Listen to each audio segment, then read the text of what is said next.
네. 예배 자리에 함께 하시는 우리 모든 분들의 심령과 삶 속에 또 주님께서 주시는 은혜와 평강이 항상 넘쳐나시기를 주님의 이름으로 축복합니다.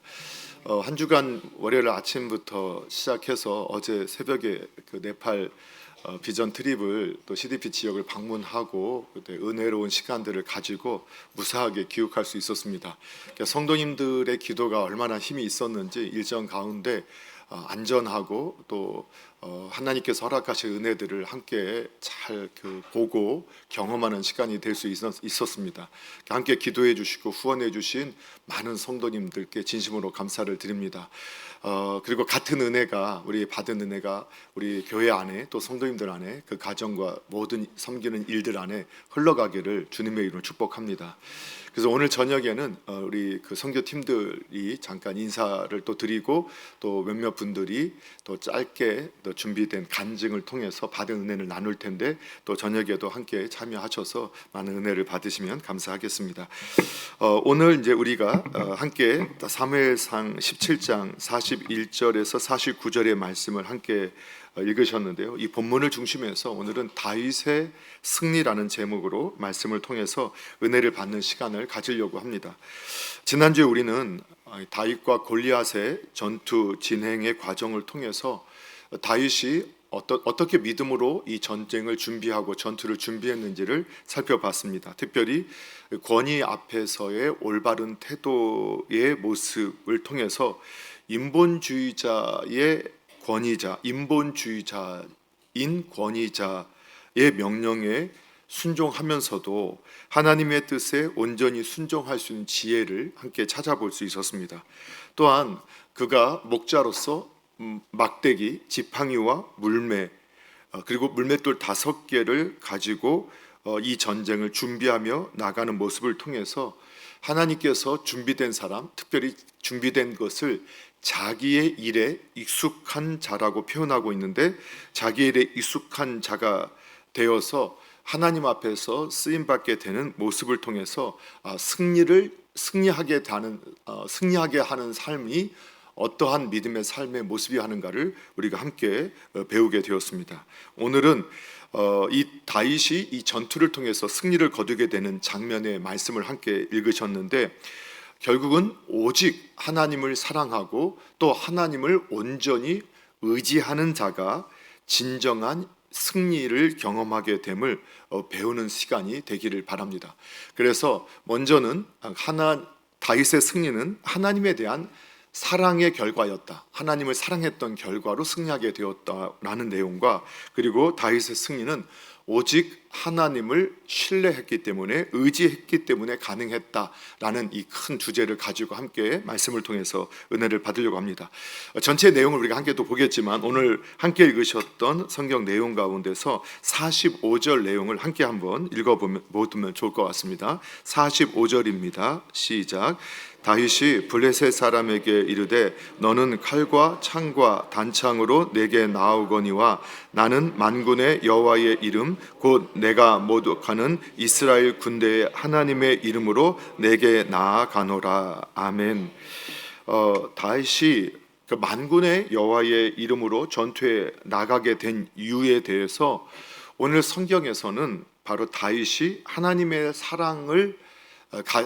대한 사랑이 있었기 때문이었다라고 표현하고 있습니다. 그 어떻게 그러면 하나님에 대한 사랑이라고 해석할 수 있을까? 오늘 사무엘상 17장에는 반복되는 단어가 있습니다. 그게 뭐냐면 모욕이라는 단어입니다.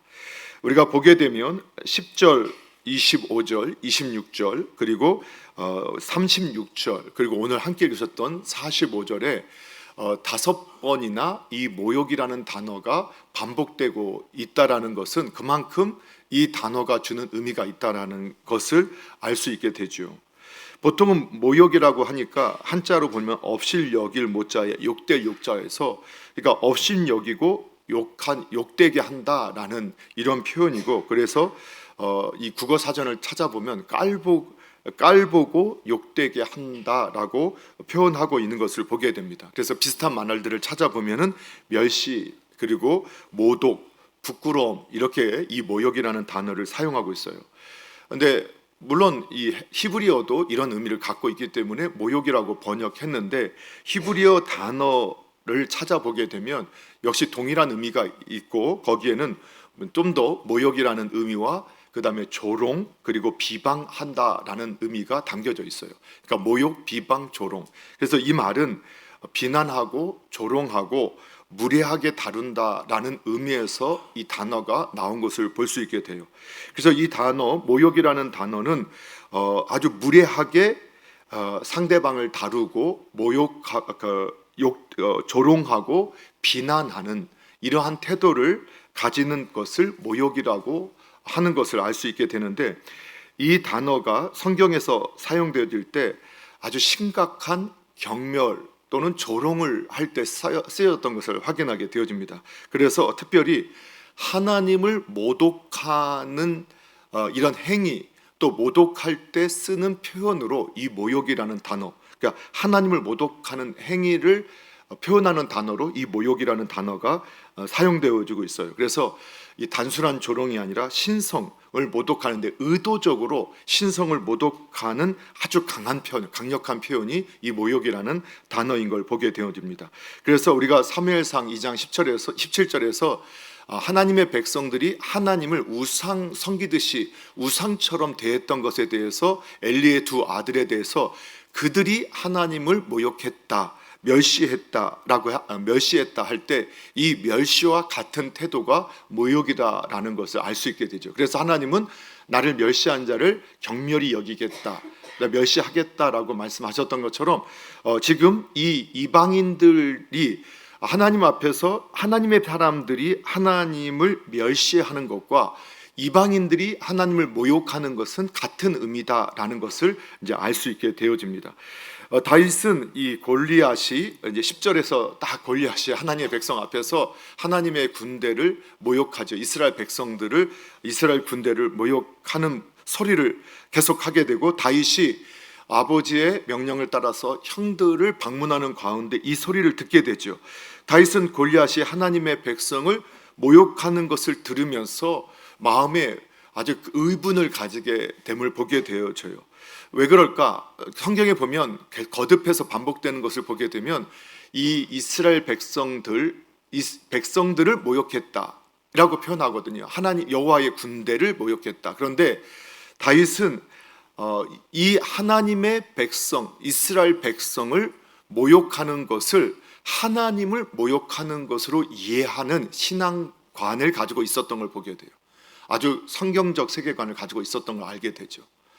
여러분, 우리가 성경을 통해서 가장 유명한 기사가 사울이 다메섹으로 가는 길 가운데서 예수님을 만나게 되잖아요. 환상 가운데 만날 때 예수님이 그 바울에게 했던 말 기억하시잖아요. 사울아, 사울아, 네가 어찌하여 나를 핍박하느냐, 나를 박해하느냐, 이렇게 말할 때 사울이 어리둥절하면서 제가 언제 주님을 제가 박해하고 핍박한 적이 있습니까? 라고 질문할 때 하나님의 백성, 교회를 핍박하고 박해하는 것이 나를 핍박하고 박해하는 거다라고 예수님께서 말씀하셨죠.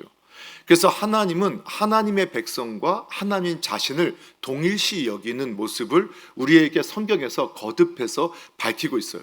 그래서 하나님의 백성을 모욕하는 것은 하나님을 모욕하는 것이고, 하나님께서 세우신 이 땅의 교회를 모욕하는 것은 하나님을 모욕하는 것으로 하나님께서 처리하고 있다라는 것을 보게 되어지죠. 그래서 성경 안에서나 또 교회사 속에서 그래서 교회를 함부로 멸시했던 사람들의 결국은 항상 비극이고 또 아주 하나님의 심판을 받게 되는 결과들을 저희가 보게 되고 또 경험하게 되는 것을 확인할 수 있게 되어집니다. 그래서 다윗은 이 하나님의 백성, 하나님의 이름이 모욕당하는 것을 보면서 견딜 수 없는 이 의분에 사로잡혀 있었던 것을 보게 되어집니다. 여러분, 우리가 화를 내는 것이 하나님의 뜻을 이룰 수 없다라는 말씀을 우리가 꼭 기억해야 하는 말씀이고, 성도는 화를 내서 하나님의 의를 이룰 수 없다라는 것을 반드시 기억하셔야 돼요.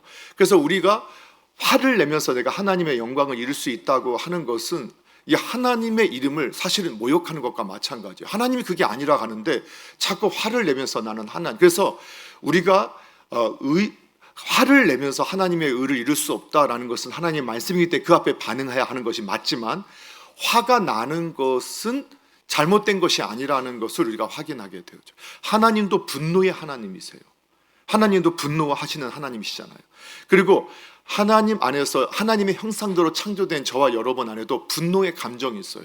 그리고 어느 때 분노가 일어나느냐, 이 진리를 벗어나는 것, 옳은 것을, 여기서 말하는 이제 옳은 것은 진리에 기반한 옳은 것을 벗어날 때 우리는 분노하게 되어지죠.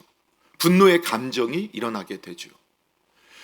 그렇기 때문에 우리가 분노의 감정이 있어야만 우리는 옳고 그름을 온전히 분별하게 되어지고, 옳은 것을 세워가게 되고, 잘못된 것을 이렇게 뭔가 좀 잘못된 것을 없이 할 수 있는 그러한 것이 가능한 것이 이 분노의 감정이 있기 때문인 것을 알 수 있게 되어집니다. 그런데 대부분 사람들이나 저와 여러분이 이 화가 날 때, 어느 때 우리가 화가 나느냐, 우리가 이렇게 모욕을 당할 때, 조롱당할 때, 비난당할 때, 무례하게 행동할 때 우리가 분노하게 되죠. 그런데 왜 그러면 나한테 무례하게 행동하고 비난하고 조롱할 때, 나를 멸시할 때 내가 화가 나느냐? 사람이 자기를 사랑하기 때문이에요. 또 내가 옳다고 여기기 때문에 그래요. 다시요. 왜 우리가 화가 나느냐? 우리가 멸시받고 왜 조롱당하고 무시당하고 예의 없게 하는 행동 앞에서 이게 우리가 분노하느냐? 나를 사랑하기 때문인 거예요. 또는 내가 옳다라고 여기기 때문에 그렇게 행동한다는 거예요.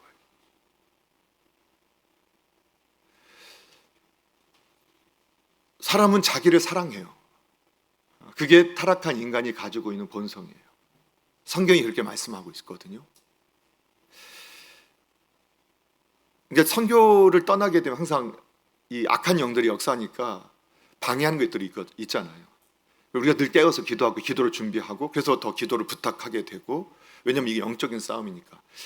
제가 선교팀들이 열심히 준비했고, 저도 이제 기도하고 준비하고, 이제 주일날 이제 예배 전형에 마치고 집에 가는데 관리실에서 전화가 오더라고요.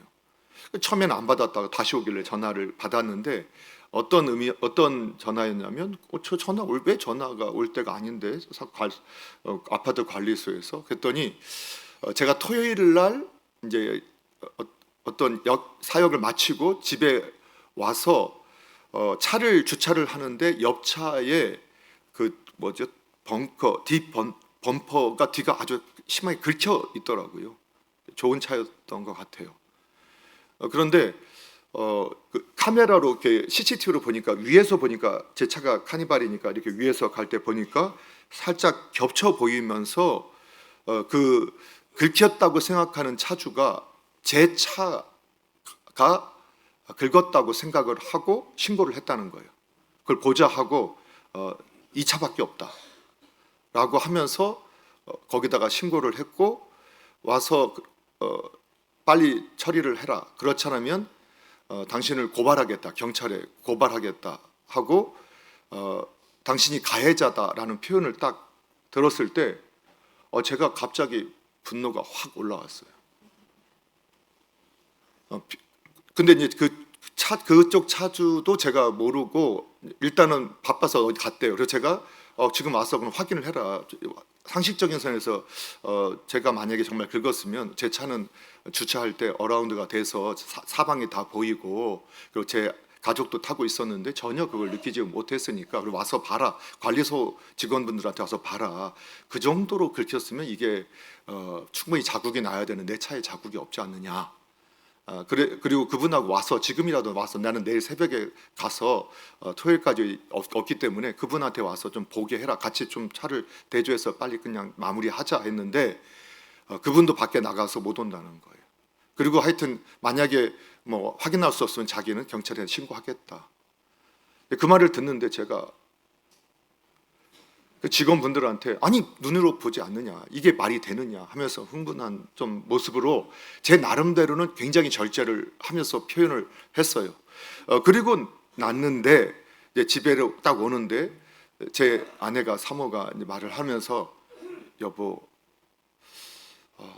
목사같이 안 보였어요. 제 반응이 목사같이 안 보였어요라고 하는 말을 들을 때 딱 전화가 올 때부터 이게 선교 가기 전에 또 아무것도 아닌 또 영적인 또 시험을 또 하려고 하나 보다라고 생각은 했는데 그래서 제가 나름대로 조심했다고 저는 생각을 했어요. 그런데 제 아내의 말이 좀 충격이었어요. 그때 이게 하나님의 음성처럼 들렸어요. 이번 선교지에 가서 너는 목사로서가 아니라, 물론 목사로서 표현했지만 제 아내는 네가 하나님 앞에서 신실한 성도로서 항상 태도를 취해야 된다라는 다짐을 하게 했어요.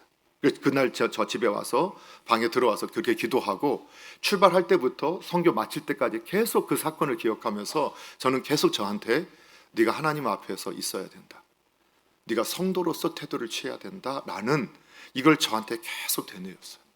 그렇게 해서 기도했어요.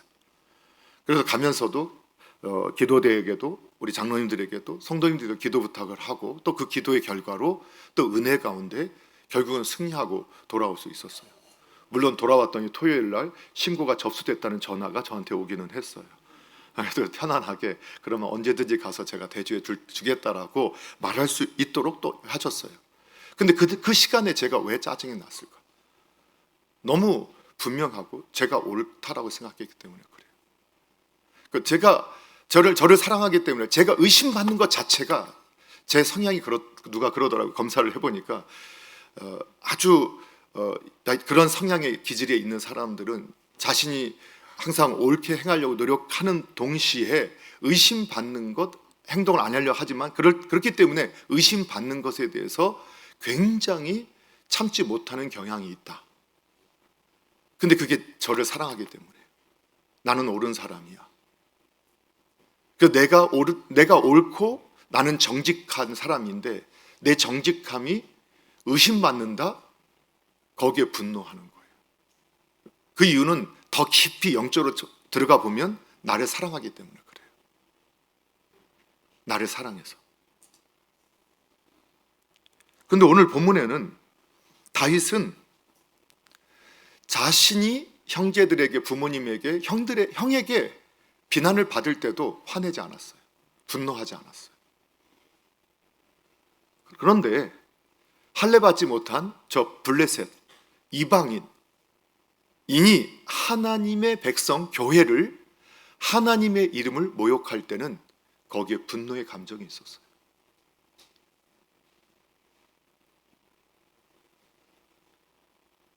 그래서 다윗이 얼마나 하나님을 사랑했는지, 얼마나 하나님을 사랑했는지. 아니 형이 얼마나, 우리가 17장 읽어보셨죠? 예, 형이 비난할 때도 거기에 화내지 않았어요. 또 화나는 감정도 느끼지 않았어요. 집안에서도 그랬어요. 그런데 하나님의 백성, 교회를 모욕할 때, 하나님의 이름을 모욕할 때는 다윗이 견딜 수 없는 의로운 분노의 감정이 그에게 일어났던 거예요. 그렇다고 해서 그가 그 감정에, 분노에 사로잡혀서 해서는 안 될 말이나 행동을 한 게 아니라 오히려 하나님 앞에서 그 분노의 감정으로 옳고 그름을 분별한 후에는 아주 지혜로운 행동을, 지난주에 살펴봤듯이 그 감정에 사로잡혀서 자신의 진심과 자신의 옳음을 혹시 의심할 수 있는 사람들에 대해서 공격적인 태도를 취한 게 아니라 오히려 겸손함과 온유한 태도로 결국은 그 전투에 나아갈 수 있는 허락까지 받았던 것을 저희들이 보게 되잖아요. 다윗은 그러했어요. 하나님에 대한 큰 사랑 때문에. 그런데 우리는 정작 내 자신은 어떨까 살펴보게 되면 정작 분노해야 할 것에 대해서는 분노하지 아니하고 분노하지 않아야 할 것에 분노하는 그러한 모습을 가질 때가 있어요. 작은 오해, 작은 어떠한 무시당함, 아니 그것도 사실이 아니라 어쩌면 그 상황 속에서 내가 생각한 것일 수도 있어요. 그런데 그것 때문에 막 견디지 못하는 분노감에 사로잡혀요. 그리고 막 다짐해요. 그래, 이에는 이, 눈에는 눈, 나한테 귀에만 오기만 해봐라. 너는 때렸니? 나는 밟을 거다. 뭐 이런 마음이 우리 안에 있게 되는 거예요. 왜 그런가 봤더니 하나님을 사랑하고 형제를 사랑하는 게 아니라 나를 사랑하기 때문이다. 그렇게 성경에 말해주는데도 못 봐요.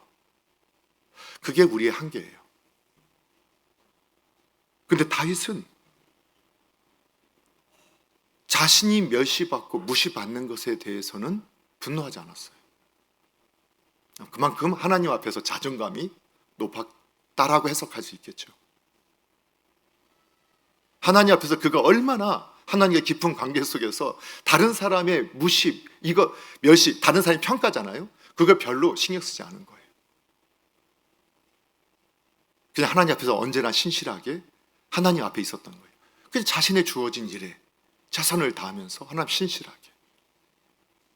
그런데 하나님의 이름이 모독당하고 교회가 모욕당할 때 견딜 수 없었어요.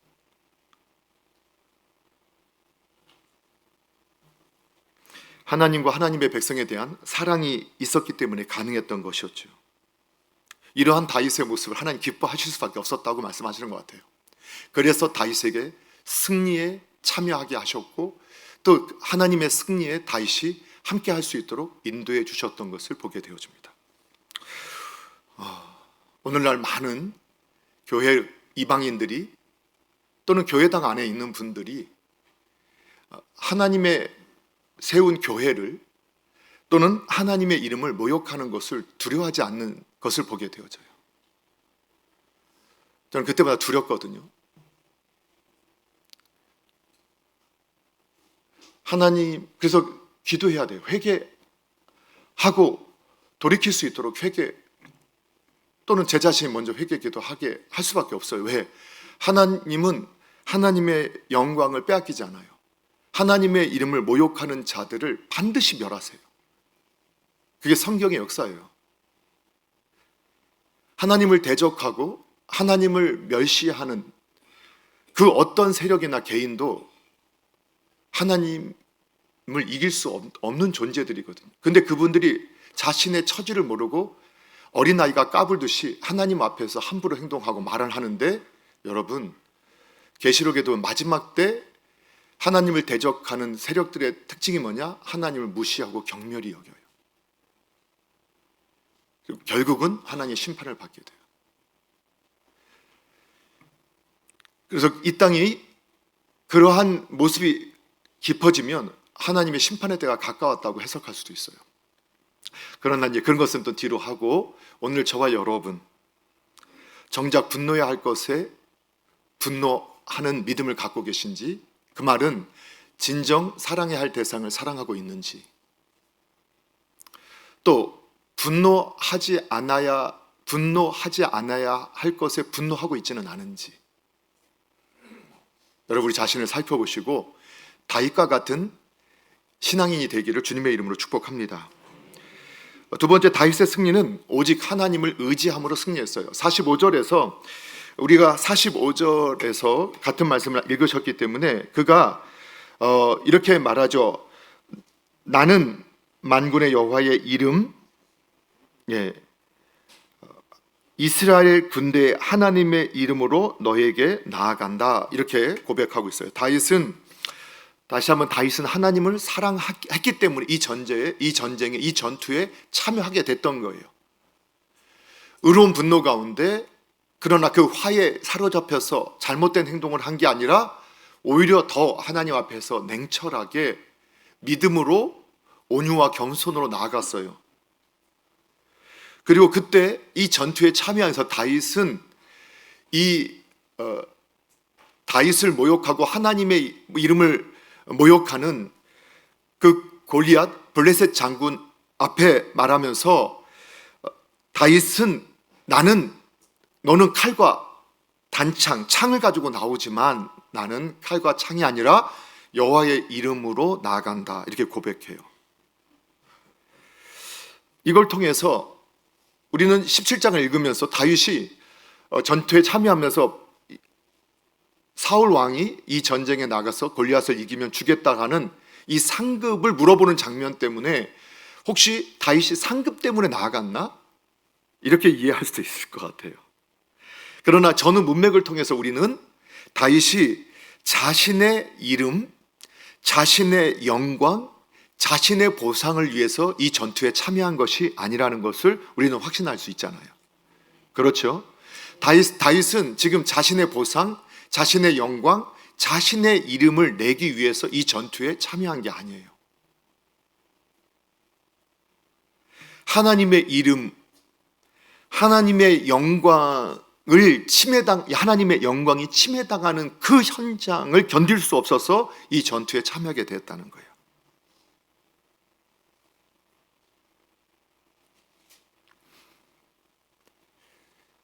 그렇기 때문에 다윗은 이 전투에 참여했어요.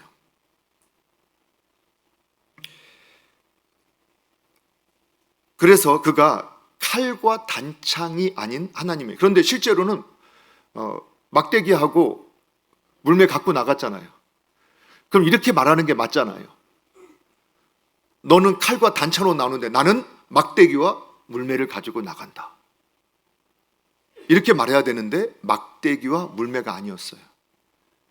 여호와의 이름, 하나님을 의지해서 나간다라고 다윗이 선언한 거죠. 자, 그럴 때 하나님께서 어떻게 다윗에게 역사하셨느냐?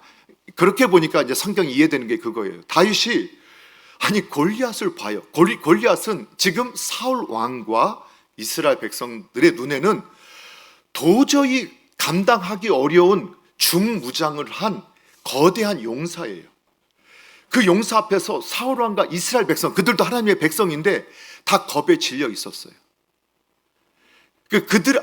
그들을 볼 때 마치 제가 생각나는 게 누가 생각나냐면 민수기서에서 이 가나안 땅을 정탐하고 온 전탐꾼들이 내가 보니까 그들 눈에 보기가 내가 메뚜기처럼 보여, 내가 그들 앞에 내가 너무 작게 보여, 막 했던 것처럼 지금 똑같은 모습처럼 보여져요. 이스라엘 백성들은 이것이 바로 하나님을 의지하지 못하고 하나님의 은혜에서 떨어진 사람들의 모습이라는 거예요. 하나님의 백성임에도 불구하고 그들은 그 대적이 너무 거대하고 너무 무섭게 두렵게 보였던 거예요. 근데 오늘 우리가 36절 37절 말씀은 계속 읽어도 행복한 말씀이니까 한번 36절 37절 또 한번 읽어볼게요. 36절 37절 함께 읽겠습니다. 시작.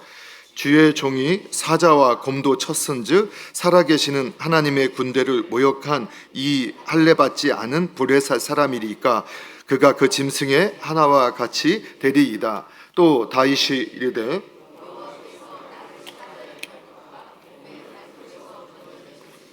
나를 이 블레셋 사람의 손에서도 건져내시리이다. 사울이 다윗에게 이르되 가라, 여호와께서 너와 함께 계시기를 원하노라. 아멘. 여러분, 놀라운 것은 다윗은 그 하나님의 사랑, 하나님에 대한 사랑으로 저 블레셋 사람의 말을 들을 때부터 하나님의 사랑에 사로잡혔던 그의 눈에는 골리앗이 그냥 곰 한 마리, 사자 한 마리처럼 보였다는 거예요. 다른 사람의 눈에는 거대한 용사처럼 보였어요. 같은 하나님 믿는 사람들에게. 그런데 전쟁터에 심부름 왔던 한 소년의 눈에는 그냥 곰 한 마리, 사자 한 마리처럼 보였던 거예요. 이빨도 있어요. 발톱도 있어요. 그런데 그 이빨 발톱에서 이미 다윗은 준비된 사람으로 이미 그 곰과 사자와 싸웠던 경험을 갖고 있는데 그 순간 그렇게 보여줬다고 저는 확신을 해요. 왜 그걸 확신이 가능할까요? 이제 우리가 그 경험을 하잖아요. 우리가 어떤 은혜를 받아요. 부흥회나 수련회나 또는 성경학교를 통해서 어떤 집회를 통해서 아니면 성경 공부를 통해서 묵상을 통해서 다양한 셀 모임을 통해서 은혜를 받아요. 은혜를 받게 되면 지금 만난 문제가 이 블레셋 장군 골리앗처럼 때는 곰처럼 사자처럼 너무 거대해서 의욕도 없으니까 하나님 앞에서 계속 원망하고 불평하고 심지어는 집에 가면 그냥 누워있고 누가 좀 뭐라 하면 막 짜증내고 불평해요. 그런데 은혜 받고 나면 참 놀라운 것이 눈이 바뀐다. 달리 보여요. 똑같은 상황이 달리 보이고 똑같은 상황이 해석이 달라져요. 그래서 원망하고 불평하던 입에서 은혜를 받고 하나님과 교제하게 되면 어떤 반응이 나오죠? 갑자기 찬송이 나오고 감사가 나와요. 아니 똑같은 상황이고 똑같은데. 그리고 누워있던 사람이 갑자기 일어나서 청소하고 가서 막 일하기, 야 그래 내가 그러면 더 열심히 그래 이래도 할 건 오늘 해야 할 건 해야지 하면서 더 열심히 자기 일에 신실하게 더 열심히 행하는 거예요. 그러면 지금 상황이 바뀌었느냐? 환경이 아니 똑같아요. 뭐가 바뀌었어요? 하나님과 연결된 거예요. 하나님과 연결되는 순간 해석이 바뀌고 이해력이 바뀌게 돼요. 신앙의 눈으로 볼 때, 불신앙의 눈으로 볼 때, 신앙인도 불신앙의 눈으로 볼 때는 거대한 사자, 거대한 곰, 그리고 거대한 감히 이길 수 없는 용사 그렇게 보였는데 다윗의 눈에는 그냥 곰 한 마리. 이미 내가 수없이 쫓아냈던 그 곰들 중에 한 마리. 이렇게 해석되어지게 누가 하셨을까요? 하나님이 하셨던 거예요. 하나님을 사랑하고 하나님을 의지하는 다윗에게 하나님은 그와 함께 하시면서 그를 승리케 하시는데 영의 눈을 열어주신 거예요. 그럴 수 있었던 것은 우리가 함께 읽었던 45절 읽었으니까 여호와의 이름으로, 그 다음에 46절과 47절에 보면 그가 의지했던 하나님이 어떤 하나님인가를 우리에게 나타내줘요. 한번 볼까요? 46, 47 읽을게요. 시작. 오늘 여호와께서 너를 내 손에 넘기시리니 내가 너를 쳐서 내 목을 베고 블레셋 군대의 시체를 오늘 공중의 새와 땅의 들짐승에게 주어 온 땅으로 이스라엘의 하나님이 계신 줄 알게 하겠고 또 여호와의 구원하심이 칼과 창에 있지 아니함을 이 무리에게 알게 하리라. 전쟁은 여호와께 속한 것인즉 그가 너희를 우리 손에 넘기시리라. 아멘. 아멘. 46절에 다윗은 그 하나님과 항상 교제하고 있었어요. 항상 함께하고 있었어요. 다윗의 하나님은 멀리 계신 하나님이 아니라 나의 삶 속에서 늘 함께 하셔서 계신 하나님, 살아계신 하나님, 함께 하시는, 살아서 나와 함께 하시는 하나님이셨어요. 보아스에게 룻에게 역사하셨던 하나님이 아니라 나에게 역사하셨던 하나님, 나와 함께 하시면서 나의 삶 속에서 공과 사자를 이기게 하셨던 하나님, 그 하나님을 이미 경험하고 있었어요. 그 살아계신 하나님을. 그리고 지금도 다윗은 살아계신 하나님, 지금 계신, 나와 함께 하시는, 지금도 살아계신 그 하나님을 보고 있었어요. 오늘 다윗의 하나님, 우리의 하나님이신 믿으시잖아요. 다윗에게 역사하셨던 하나님은 나에게도 역사하신 하나님이에요. 지금 다윗과 함께 하고 계신 하나님이 지금 나와 함께 하시고 계신 하나님이세요. 지금 바로 이 순간 하나님은 다윗과 함께 하고 계시고 저와 여러분과도 함께 하시는 하나님이신 줄을 여러분 믿으셔야 돼요. 예. 여러분 지금 곰을 만난 분이 계시나요? 사자를 만난 분이 계시나요? 여러분 지금 골리앗을 만나서 지금 두렵고 떨려서 지금 목소리도 내지 못하는 분이 혹시 계시고 있지는 않으신가요? 여러분 하나님을 바라보십시오. 하나님을 의지하십시오.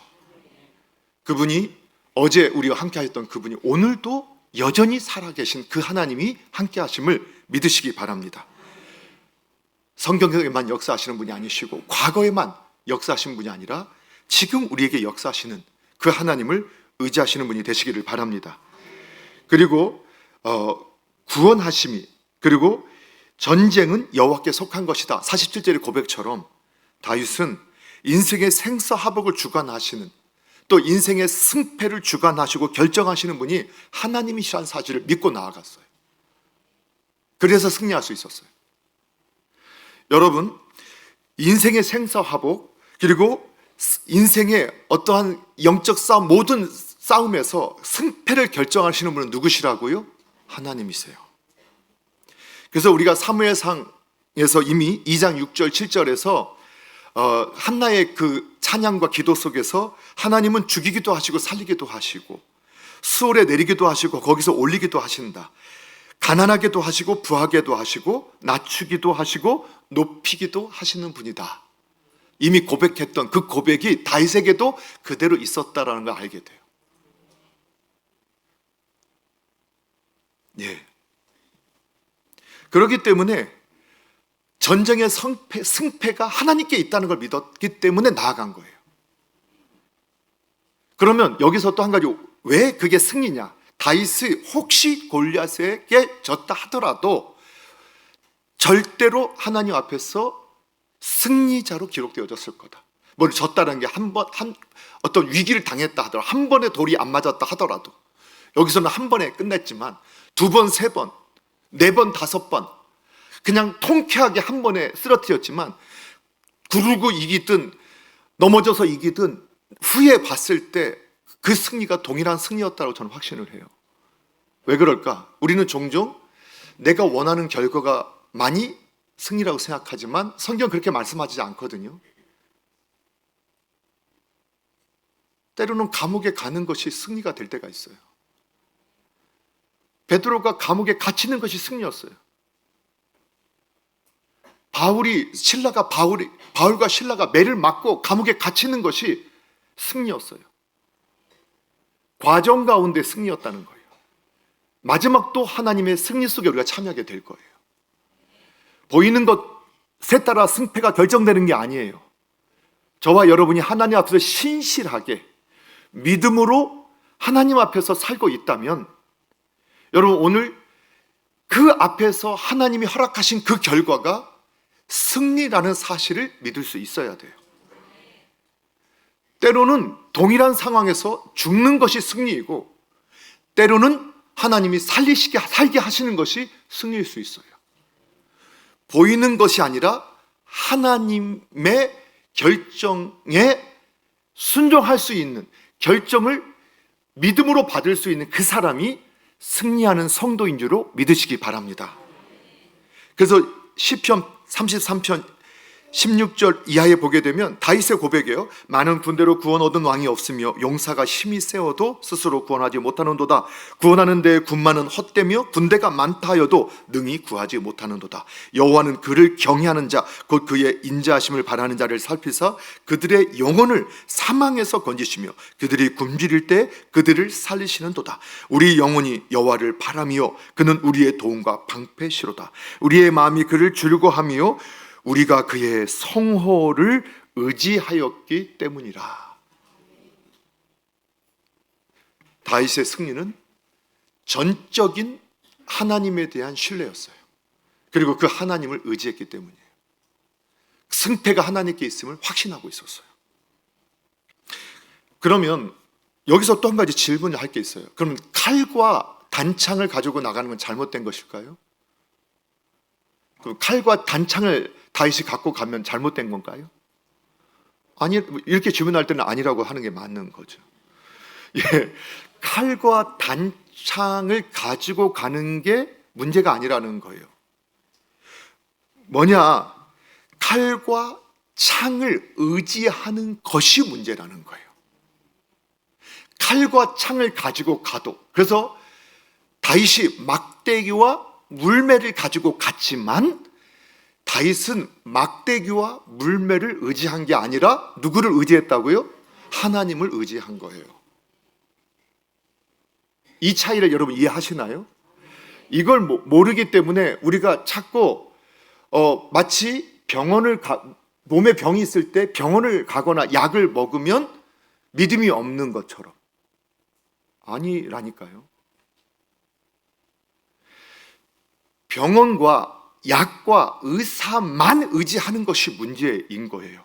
근데 우리는 병원을 가요? 수술도 받아요. 약도 먹어요.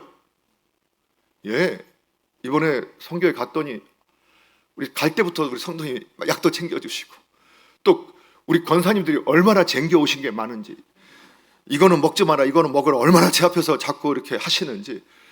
그거 먹었거든요. 믿음으로 이런 걸 권사님 이런 걸 먹는다고 우리가 하겠어요? 그게 아니라 다 먹었어요. 그러나 그 먹은 것이 승리하게 하는 게 아니라는 거예요. 그거는 도구일 뿐이에요. 하나님을 의지했던 것이 승리하게 하는 거예요. 사람을 의지하는 것이 문제지 사람을 의지하는 것이 문제. 사람이 필요 없는 게 아니에요. 사람을 통해서 하나님 역사하세요. 하나님을 의지할 때 그 사람을 통해서 누가 일하시느냐? 하나님이 일하시는 걸 보게 돼요. 그래서 잠언서 10장 9절에 사람이 마음으로 계획할지라도 그 걸음을 인도하시는 분은 누구라고요? 하나님이시다. 오늘 말씀을 정리할게요. 오늘 다윗이 골리앗을 이긴 이 승리는 다른 데 있는 것이 아니었어요. 다윗이 온전히 하나님을 사랑했기 때문이었어요. 그리고 이러한 성경이 말하는 성경적인 신앙인, 아주 기독교적인 세계, 성경적 세계관으로 철저하게 무장된 성도였던 걸 알 수 있게 돼요. 하나님의 시선으로 모든 것을 바라보고 해석할 수 있었어요. 그래서 하나님이 느끼는 대로 그도 느꼈던 거예요. 그 분노의 감정. 그러나 하나님의 말씀대로 분노에 사로잡혀서 어설프게 행동한 게 아니라 그 분노의 감정을 절제하고 온유와 겸손함으로, 그리고 철저한 준비로 전투에 임하면서 특히 하나님을 온전히 신뢰함으로, 과거의 경험이 아닌 그때 역사하셨던 하나님, 지금도 역사하시는 하나님, 그 하나님을 신뢰하고 의지함으로 승리했었어요. 우리 남서울 중앙교회가 또 저와 여러분이 이 다윗의 승리가, 저와 여러분의 승리가 되는 역사가 있었으면 좋겠어요. 여러분, 우리를 두렵게 하는 곰, 사자, 그리고 저 골리앗이 지금 눈앞에 있어서 지금 두려워 떨는 분이 계시나요? 의욕을 잃어버린 계신 분이 계시나요? 내 인생은 왜 그러냐고, 나는 하나님을 사랑해서 이러려 하는데 왜 그러냐고 혹시 마귀의 속임에 속고 있는 분이 계시나요? 아닙니다. 여러분, 하나님을 바라보십시오. 하나님을 더 사랑하십시오.